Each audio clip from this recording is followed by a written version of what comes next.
So where we are right now is Canning Town, that's in the Docklands in East London, and this boat was a lifeboat built for the RNLI. It was finished about 112 years ago, and it was built by a company called Thames Ironworks, who were a huge company in the area. They employed thousands of people, and they built everything from this size of wooden boat up to massive battleships and ocean cruisers. They had a huge impact on the area. Their company football club was rebranded as West Ham after they closed, so that's their main legacy. That's interesting. Yeah. I never knew that link. Yeah, so that's what the hammers in the West Ham logo are about. Those are riveters' hammers, so they did rivets on the big boats, and that's why they're called the irons as well. And the rivets are the kind of, for want of a better word, nails that put the steel panels onto a big boat. Yeah, it's for joining steel panels together, and they're the things you might see on old bridges or ships, and they look like loads of little balls. That's what the rivets are. But this is a wooden boat, so no rivets in this? No, well, actually, it's held together with tens of thousands of small copper rivets called rovings. They're a completely different sort of rivet. Let's go and have a look at them. Yeah. So, it's a beautiful hull. It's been rubbed down, so it's bare wood. Yeah. So everything which has got a mark and a bit of putty on it is a rivet. Exactly. All handmade of copper. 112 years ago. They're holding the structure of the boat together, which is called a double diagonal planking. It's a very unusual hull type, and the wood is all Honduran mahogany, so it's super high quality timber that you just don't so really from see Honduras? Yeah. And it's over 100 years old? This is over 112 years old, and also we think this was the last boat ever built in Canning Town. So it's got quite a lot of historical significance. And it left Canning Town? It hasn't been here all the time? No, so it served as a lifeboat from about 1914 to 45 in Anglesey in Wales for the RNLI, so they ordered this to be made. So it's a proper sea-going vessel. Oh, yeah. It's got a deep prow so it can cut through the waves. I'd say this is about as good as wooden boats ever got, and then technology began to change into mainly into steel, and then later on into fiberglass and stuff. So, yeah. And this is made for rowing or for sailing? Sailing. It had an early petrol engine, and you could also row it as well. I think they would only ever row it to get out the harbour. It's quite a big, heavy boat. So, when they were at sea, they had the option of engine or sail. And it's on a big red sling, a canvas sling, and probably there's another one at the back too, holding it up. So you're lifting it up and down, basically. You're working on the hull. You're working on the outside first before you work on the inside. I've got someone working on the inside now. Basically, the boat is built in stages, and I've been trying to restore it in roughly the same stages it was built in. So if you imagine the boat is like a body, I've been starting with the spine of the boat, which is called the stem. And then I've had another guy working on the frames, which are things that look like ribs, so the ribs of the boat. So it's almost like the skeleton. Yeah, exactly. And the skeleton is almost done, so now we're working on the skin. I don't know if I mentioned, but this boat is being turned upside down and uses the roof for a little museum dedicated to the area. Yeah, I was going to get onto the question. It's like, why are you restoring this boat and what for? So this is not to go to sea. This isn't to go to sea. So this is going to be. It's had a special building designed for it that it's going to be turned around and sat on top of, overlooking the river that it was built on all those years ago, bringing attention to the history of the area. It's a very sort of deprived area. A lot of people don't know that this area has a rich history, or that things ever really happened here, and so it's sort of to bring attention to that.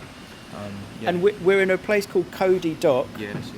I've never been to it before, but it's a dock where boats were built or boats were unloaded. What's the story of the dock? So the industrial estate that we're on was originally a gas works and what they called a coke works, and they literally made gas here and pumped it into the houses in Victorian Britain, and actually later than that. So this would have had many barges coming in, loading and offloading coal. Right, so access to the River Thames via the canal system. We're not far from the Thames, are we? We're on the River Lee, so this is actually the second biggest river in London. People don't know about it because it was surrounded by industry, and all that industry disappeared pretty much, so there's not a lot of public access until recently. It's a tidal river just like the Thames, and if you go probably not even a mile upstream from us, then you get to Bowlocks, where it becomes the canal basically. Now I came through quite a large industrial estate to get here. Yeah. big warehouses, lorries loading, unloading. I didn't expect to come and find a boat building works. Yeah. This is this the only one on site? This is the only one on this industrial estate.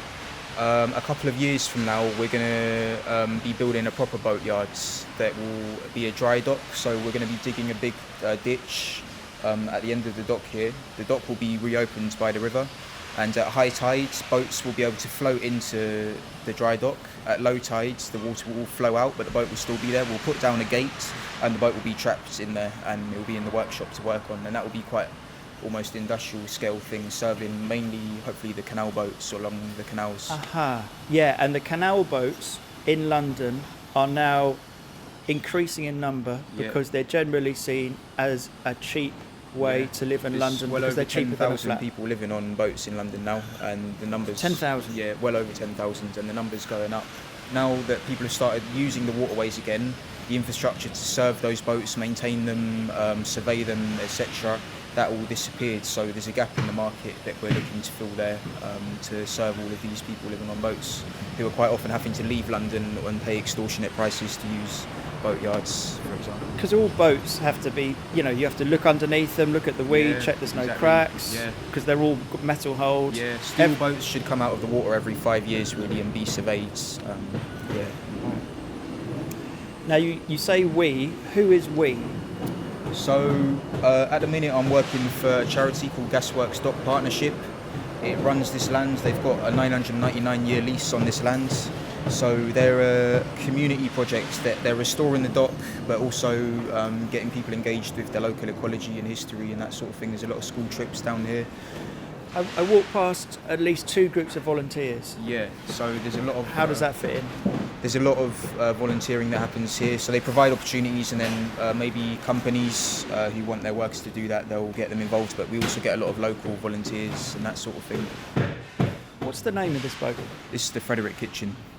That's an odd name. The Frederick Kitchen. So is that his original name? That's his original name, and we're just trying to find a bit more information about who Frederick Kitchen was. But his wife, I think she donated to the RNLI to have this boat made. She got to choose, and he died, so she chose to name it in his honour.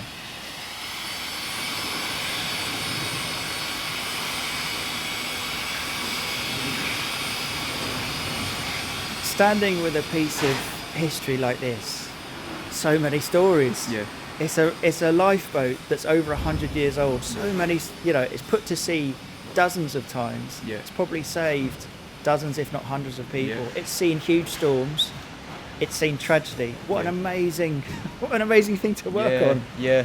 No, it's an honour to work on this, and it's very meaningful for the area as well. Thames Ironworks is, and for me personally, I feel a bit of a connection to it because I grew up in a boat with my family, and the first ever place we were moored was on the old Thames Ironworks site where this boat was built. So it's a bit of an honour to get to work on it. Got ya. Now, you grew up on a boat. Why did you grow up on a boat? Because my parents lived on a boat. They moved onto a boat just before I was born. They decided that that's how they wanted to live. So yeah, me and my sister, we've just grown up that way. Are you still on a boat now? Now I've moved into a caravan, but I lived on a boat with my family till I was 18, and my sister still lives on the boat with my parents, yeah. And is this a boat on a large body of water, or is it a boat on a canal? It's just down on the River Lee at Cody Dock. We moved to Cody Dock when I was about 8 years old. Before that we lived at a marina in Barking called Fresh Wharf, which has mostly been sort of disbanded. There was a massive boat community there. I think it's only about 10 boats left, and they've been building all apartments there and stuff now. So basically the flats which are going up all over London affected that area, and they pushed out the boaters. I guess it was sort of unsightly. I think maybe it was a bit concerning to the authorities having it was borderline a shanty town, so so they've sort of cleaned it up, and my dad, he was looking for somewhere else. He discovered Cody Dock exploring in the early 2000s.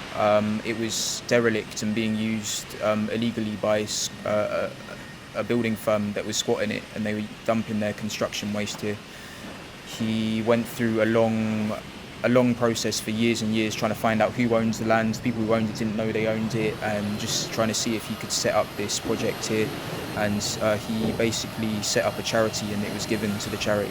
And that's a lot of determination on your dad's part. A hell of a lot of determination, but it's what he wanted. And when the dock is eventually reflooded, he's going to set up a new boat community here where basically we're not going to be able to be just shifted by developers, essentially. And brilliant. Oh, that sounds great. In terms of growing up on a boat, for some of our listeners that sounds brilliant and incredibly romantic and exciting. For others, wild horses wouldn't drag them onto a boat to live. Yeah.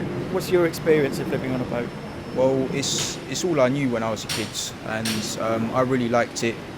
It was very different from what my schoolmates were going through. I mean, at the dock here, for the first sort of 8 or 9 years, I think, we lived fully off grid. So the company who was trying to squat this land, they cut off the water and electricity supply here, and it took years. That's a bit of an aggressive act. It's extremely aggressive, and it was a very long time before we could get the council to dig up the roads and reconnect us. It took years and years and years. So, and also vindictive. Yeah. Are they still your neighbours? No, they're long gone. Right. But yeah, this place wasn't. This was a bit concerning to the council and authorities when we turned up. But I think as years have gone by, they've seen that we're not just a bunch of cowboys. We are actually doing something for the community, and it's become a bit of a jewel in the area. So that involvement of volunteers, of community, that involvement of a long-term plan, basically makes this place of value. Yeah. And the local council sees that. Yeah. And it's your dad's dream. Yeah, essentially. So one person's dream has sort of pushed it into the state where it is now. Also my mother as well, she was always there supporting him, so I'd say she's definitely a co-founder of the place. You said earlier on it wasn't like your school friends, it wasn't like the other kids that were growing up. What's that like? Because when you're a kid, sometimes you just want to fit in. Yeah, exactly. And if you live on a boat, which is not connected to water and electricity, that's different. It is different. I don't know, I sort of liked it, but I don't know, at school it was sort of embarrassing not having water and electricity 24/7. Like we had a generator which wouldn't even be on at night. It would sort of turn on just as I was leaving for school, and then get turned off in the evening, and then we had to go and access a fire hydrant in the street and fill up our tanks for water and stuff. And I don't know, looking back on it, I'm quite glad that I grew up that way. But at the time, it was like I didn't really want too many people knowing about all of that stuff. And that's interesting. It was a bit weird, kind of. That's interesting, because I thought maybe all your mates would love coming here after school because it's such an amazing place full of interesting bits and bobs and nooks and crannies. I did bring a few people here. It wasn't until near the end of school that I started bringing people down here, and that's when people started to change their minds a little bit, and then this became the local hangout basically for people that I was mates with and stuff like that. So it's kind of harking back to the past, but it's kind of trying to throw forward to the future too, this place, isn't it? Yeah. The nature of this area is it gets developed and it's constantly changing. And it's always been like that, and you've got to go with it. You can't try and preserve things the way they are too much. And also this area did used to be worse, like before they started developing it. It really did need a redevelopment, but at the same time a lot of the redevelopment is done by big players who often aren't even from this country or down to earth with the area. And so it's also trying to make sure that development is respectful of the people that live here, the wildlife, the history, that they're not just coming in flattening areas, building housing that's really poor quality, and I don't know, just making a profit that no one around here is actually going to see. And that is going to keep happening as well, but there are things that local places like this can do to make sure that it somewhat stays for the local people.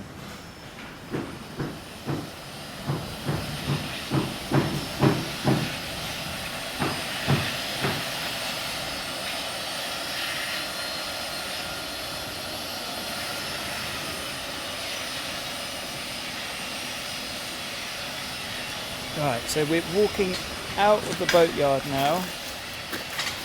It's a rainy day, rainy grey day here in East London. There's puddles of water. This area is full of old machinery, old bits and bobs, wagon wheels, cranes, excavators. It's just a feast for the eyes. Yeah.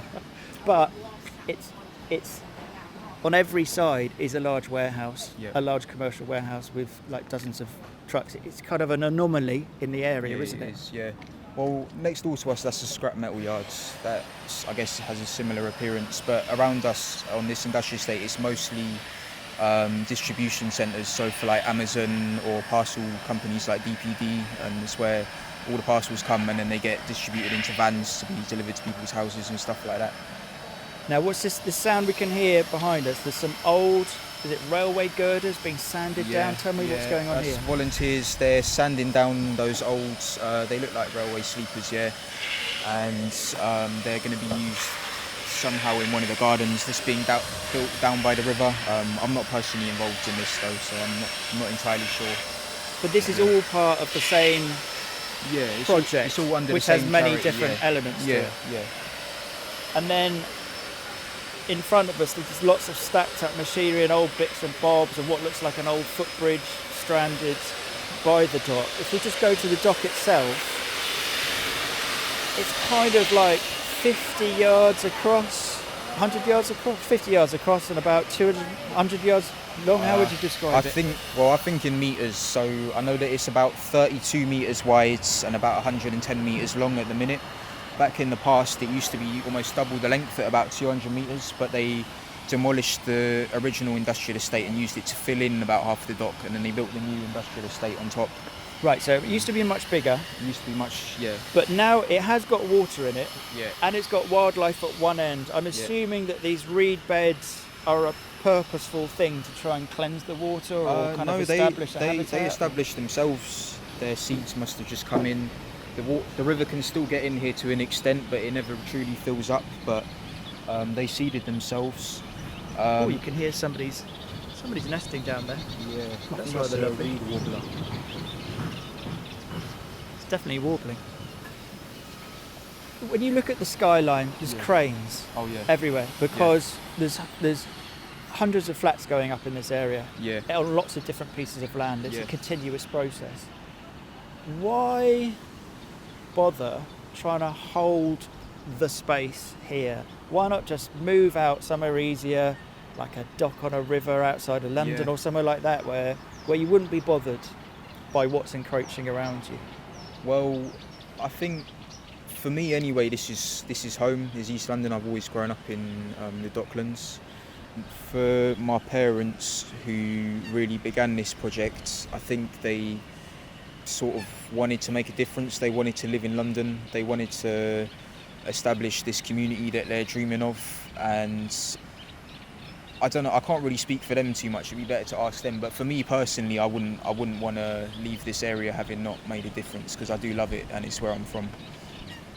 I've seen it change massively since I was younger. When I was about 8 years old and we first moved here, not one of these tall buildings that you can see was there. It was just flat as far as the eye could see, apart from the O2, which you can just see peeking out just the over tip there of it. now. Yeah. At high tide, you could see ships on the Thames from here. Wow. When they did have ships on the Thames, that is. But yeah, no chance anymore. And it's been creeping closer and closer and closer. And they're just about to put up another load of flats. You can see these cranes here. Yeah, huge cranes. And in front of these new red buildings, there's going to be another lot over a third higher than those. Blimey. This side, yeah. They just keep finding space somehow to build more high rises. But your dedication to the area, you feel it's a cause worthy, even though you're a young bloke. Yeah. You could be off anywhere, building boats or using your other skills that you've got. What keeps you here? I'm still trying to work out what keeps you here. What drives you to stay here? I don't know. I just love the Docklands really, and this area and boats are my passion. I've trained in maintaining and building boats, so that's what I want to do. So you're a trained boat builder? Yeah. And where did you train? I trained in Lowestoft at the International Boat Building College, which no longer exists. They shut down a few months ago permanently. Oh, what a shame. Yeah. So Lowestoft is on the east coast of England. Yeah. In which county? It's right on the border of Suffolk and Norfolk. So yeah. And where you train no longer exists. Is that because it was teaching traditional boat building and there's no need for that, or there's no desire for that anymore? Yeah. Why did it close? So I think for 1 year they just didn't get any intakes, and then after that the owners, Mike and Lynn, who I really like and respect, they went all out. They went every woodworking and boat building show in the country, advertising. They managed to secure a bursary for 50% off for young students. I guess they got that from the government or something, but at the end of it I think it just wasn't enough, and the people who were supporting them financially decided to pull out, and it sort of just had to end. So they put everything into it, they went all out, but they just couldn't keep it going. The people supporting them just decided to stop supporting them, and that was sort of it really. And it was a shame because that year they had actually managed to get a full group of intakes, and they didn't even get to complete the course. So things were looking on the up for them again, but it was just too late. And so I think there's one place left in the country, perhaps two. I still, no disrespect to the other college, but I still think Lowestoft was a slightly better facility. It was massive, and there was just so many boats to work on in there. So that was a great place to train. It was a great place, and that's gone. And the thing is, the big issue with this is that you can only learn so much about boat building from a book. You have to learn from people who've lived it. And once these kinds of places go, that's it. It's taken tens of thousands of years for humans to get this level of carpentry skill. It's all through trial and error. It's passed down from master to apprentice, and so once that's gone, it's gone. We won't ever get it back again because it took all that time to learn. And that puts an extra weight on your shoulders because you're representing. I hope to pass on my skills to people one day. At the minute I've got this job to be working on, but one day I think it's absolutely my responsibility to teach some boat building to some people so they can keep the knowledge alive. So it's a specialist carpentry skill. A carpenter can't build boats. You have to be a boat builder carpenter. So the thing with boat building is that there's no right angles and no straight lines, and builders in buildings, they always use right angles and straight lines. That's how you work off everything. So you've got to learn to work with, because boats are curved in two directions. It's a compound curve, and you've got to learn how to make stuff fit into that curve basically. That sounds mathematically very complicated, or is it an art form? You'd think, I kind of think it's more of an art form. You could drive yourself mad doing maths, but there's a lot of techniques of scribing shapes and making patterns, and there's a saying that I'm probably not going to say this right, but it goes: an engineer works to the nearest thousandth of a millimetre, a carpenter works to the nearest millimetre, and a boat builder works to the nearest boat. So you just kind of got to find a way to make it work. But, I love that.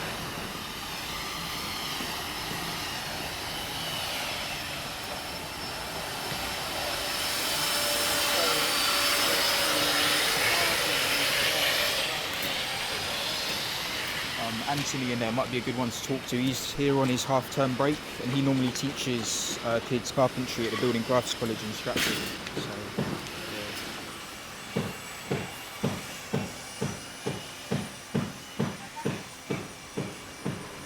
So I'm here with Anthony. Anthony, you got noise headphones on, orange headphones on your head. Yep. You're bent over a diamond-shaped piece of wood. What are you doing? Well, these things are called graving pieces. So what I'm doing is walking around the hull of this old boat, and I'm looking for the damaged parts of the timber. And then essentially I need to cut away the rotten piece and replace it with these little diamond patches. Now you've got quite complex curves. You've got two curves meeting, so I'm trying to create the curve on the back of this piece of timber so it marries up perfectly to the inner skin of the boat. Ah, of course, because Tom said there's no right angles on a boat. No, there isn't. Absolutely not. But he also said you're a joiner. I am a joiner. And a joiner is all about right angles. Not necessarily. If you think about it, curved staircases and handrails. Oh yeah. You know, if you start looking back, it's only kind of a more modern perception of joinery. It's only since post-brutalist and mid-century modern that everything's become right angles. But if you start looking at old classical buildings and old classical churches, there's plenty of curves in there. And why are you here? Today and in general, why are you here? How did you get involved? How did I get involved? Well, I believe in what they're doing down here. It's a really, really good community project. So they're helping so many different people within the community, and it's amazing they can turn this around. And everything's built on sustainable values as well. So there's just many strands that, appeal to me. It's the old concept of the genius loci, where, there's an energy of a place built by the people that contribute. And I think this just encapsulates a bit of East London's past that's missing, So if you introduce this and make people aware of what was here before, people might start to get that connection and have a bit more pride and a bit more love and a bit more joy in the sense of place. Does that make sense? Yeah, it does. And Tom said that you are somehow connected to a local college. You teach a skill? Yeah, I'm actually a bench joinery tutor. I'm the head of department at Building Crafts College in Stratford. And Stratford's quite close to here? Yes, it is. So, yeah, I was a bench joinery tutor for nearly 10 years now. And what does that mean? Okay, so essentially there's a few streams. We're teacher apprentices. Right. We run diploma courses for school leavers, and what we're doing is equipping them with industrial skills so they can go and find employment.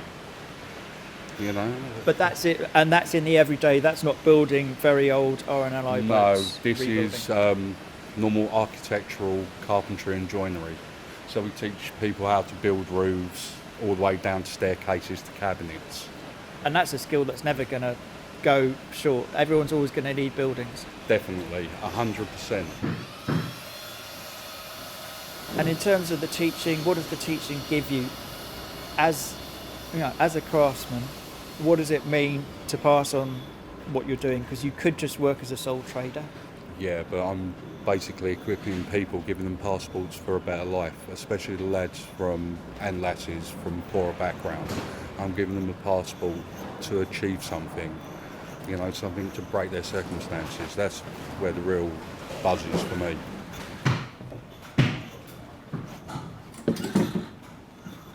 My name's Lucia and I am a joiner. I'm just helping Tom out when I can.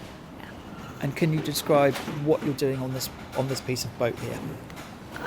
I'm scraping all the paint off. So I've put a paint stripper and just let it kind of corrode the paint. And now I'm just taking all the layers off. You're covered in overalls. Yeah. It looks like a very tedious job that you're doing. Did you volunteer to do this particular job, or are you the only one who's capable of doing it? No, I don't think so. Well, I just came yesterday because I'm studying, so I'm on half term. So I came yesterday, and Tom asked me if I was okay to do this, and I said yeah, and then live to regret it. So we're now underneath the hull of the boat.